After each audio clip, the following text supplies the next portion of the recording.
Thanks, Brother Randy. We're in Proverbs chapter 29, starting with verse 10 this morning.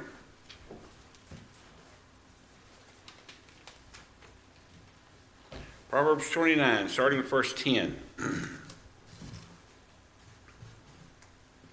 Verse 10 says, "The bloodthirsty hate the upright, but the just seek his soul." The scripture I've got here that I think illustrates this very well is 1 John 3, verse 12, which says, "Not as Cain, who was of that wicked one, and slew his brother. And wherefore slew he him? Because his own works were evil, and his brother's righteous." It's one of those things people might have thought, well, what did Abel do against Cain? Nothing. Okay, it was he obeyed God and Cain didn't, and Cain took issue with it. We see that so much today. We've seen it through time. Evil people hate righteous people. A year or so ago, I don't know if you know who Phil Robertson is, but he's the patriarch of the Robinson family, who are of duck commander fame. They were duck hunters, but they were members of the church. And I didn't know that. oh yeah, White's Ferry Road Church of Christ. Phil Robertson? Phil Robertson's a member of the Church of Christ. I heard him speak. Yeah, he is. Okay, he's been interviewed. Somehow the topic got off on Islam and what was going on with the Islamic terrorists and said and things. And he said something to the effect that, well, we're either going to have to convert them or we're going to have to kill them all. And the person who was interviewing him says, well, isn't that their philosophy? Well, it's not. I think Phil went on to try to explain. He says, we would leave them alone if they'd leave us alone. But they won't leave us alone until we all convert. So I can see a difference in what Phil said. If we don't convert them, we're going to have to fight them. Because they won't leave us alone until we convert to Islam. And I see that attitude in this verse. The bloodthirsty or the evil hate the just. They hate us. And they hate us because of our religion. Because we believe, and it's so funny because I haven't read the Quran. But I had a friend who was a member of the church who was from Lebanon who had read the Quran in Arabic. He could speak Arabic. And a lot of the Muslims will say if you can't read the Quran in English because it's not translated right. But he read it in Arabic. And, one of the things the Quran says is that Christians and Jews are people of the book and children of Abraham and should be protected. And so, I don't think the Muslims pay attention to that verse in the Quran. A lot of people who call themselves Christians don't pay attention to some of the verses in the Bible. Well, evidently, they don't pay attention to that verse. But we've got people, in this world, and sad to say, it's in our country today that Christians are starting to be persecuted. I was reading the other day that the FBI is telling the IRS to pay particular attention to Christians. Isn't that sad? We live in a country that was started by people who believed in the Bible. Our institutions of higher education were started to teach men to be ministers. Harvard, Yale, Princeton, William and Mary, all those early universities. They were colleges at the time, but then they called themselves universities. But they were founded specifically to train men for the ministry, to teach them Hebrew and Latin and Greek. and the King James Bible were their textbooks. And you can't hardly find a Christian on the campuses of those universities today, a true Christian. Yes, sir. You talking about the way the Jews are being persecuted? I kind of alluded to it, but go ahead. After the way the Nazis done then, they're not going to take it anymore. No, you're right there. They're not going to take it. When an Israeli officer is sworn into the Israeli army, they do it at Masada. Okay, and one of the parts of their oath is that it's not going to happen again. And if y'all know where Masada is, was a fortress that was built by Herod. Actually, it was his summer palace. And it's on a big, tall mesa. You know what a mesa is? It's flat on the top and almost sheer walls. It's kind of mesa-like rock formation, southern part of Israel. And that's kind of the Alamo of the Jews back in the first century. That was the last place that the Romans had to conquer when they destroyed Jerusalem in AD 70.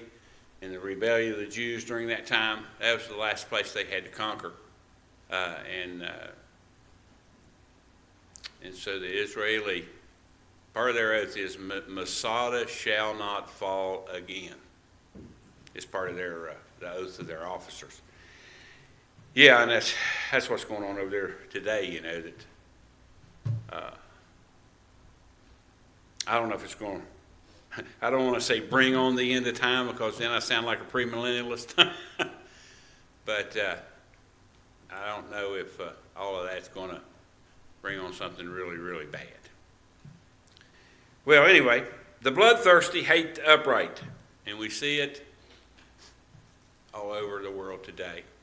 But the just seek his soul.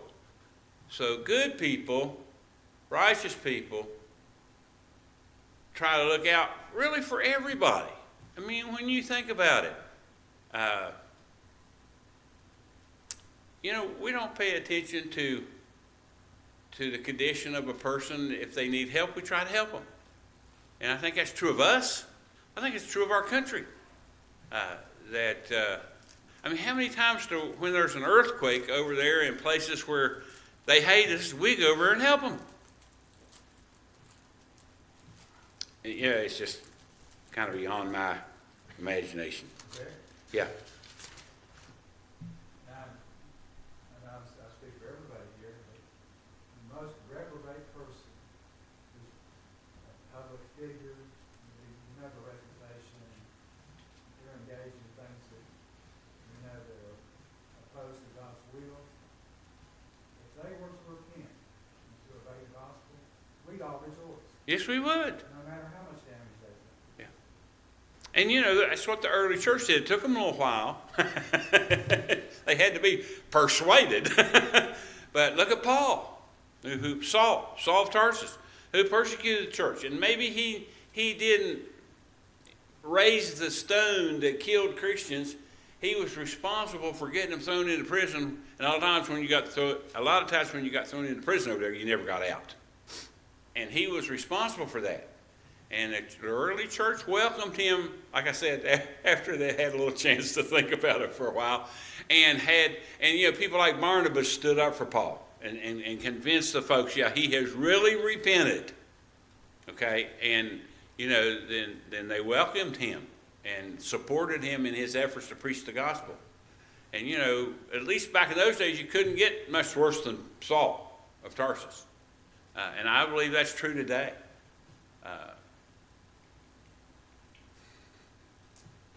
Some of you probably remember the sermon I preached one time that was entitled, "Thou Art the Man." It was about David, King David. And I still get mad when I think about King David and his behavior with Bathsheba and the aftermath of that. But God took him back. He repented, and God took him back. And for those of you that don't know what I'm talking about, of course, everybody knows David sinned with Bathsheba, but what it led to was the murder of her husband. And even though David didn't raise a sword and kill Uriah, he was responsible for his murder. He sent written instructions. And what makes it even worse, he sent those written instructions by Uriah, okay, to the commander of his army. It said, put Uriah in the thickest part of the fight and then pull back from him. And of course he dies. And it gets worse, because when David died, there was a list of, I think it was 20 men who were called David's valiant men. And those were the men who was with him from the start and stuck with him to the end. They lived in caves. They ran from Saul. They were with David. The last name on that list is Uriah the Hittite. And David had him killed. I really get fired up when I talk about that. But anyway, when Nathan confronted David after all of that happened, he told David a story of a poor farmer who had one little ewe lamb who was a pet, slept with him at night, kept him in the house kept the little ewe lamb in the house with the family. And this poor man lived next to a rich farmer, and some guests came in, and the rich farmer went and took that little ewe lamb of his neighbors and slaughtered it to feed the guests. And David flew off the handle. He says, that man should be killed. And Nathan, I don't know if he pointed at him, but he says, thou art the man, because that's what David did. As a metaphor, wasn't it, Brother Scott? He gave me a thumbs up. That David had many wives, David had wealth, and Uriah had one wife. And David took her and then had him killed. And so when Nathan pointed the finger and said, thou art the man, David basically collapsed because he realized his sin. And God took him back because he repented. Some of the Psalms were written after that, and you can see the depth of the despair in David's soul. And so we will. You can't get much worse than David and Saul. David in that instance and Saul in his early life. But God took them both back. Good point. Any other comments on verse 10? Got me fired up this morning. Verse 11, a fool uttereth all his mind, but a wise man keepeth it in till afterwards. You know, sometimes we talk about people who can't keep their mouth shut. And we talk about them not having a filter.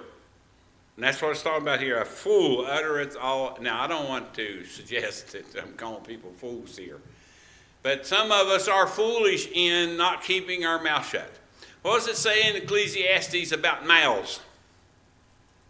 There's a time to speak, and there's a time to remain silent. Well, actually, there's a time. Go ahead. Silence precedes speaking. Oh, okay. A time to be silent and a time to speak. Okay. I stand corrected. I always found that interesting. What's interesting about it is what it suggests is that you need to thoughtfully consider What you going? before you Yeah, start. what you're going to say. You're right. You need to be quiet before you speak and think about what you're going to say. It also suggests that you should listen. Yeah, I've often said that God gave us 2 ears and 1 mouth because we ought to listen twice as much as we speak. And if you think about the times we get in trouble, especially personal relationships, it's because of our mouth. And James talks about that, doesn't he? The tongue is an unruly member. And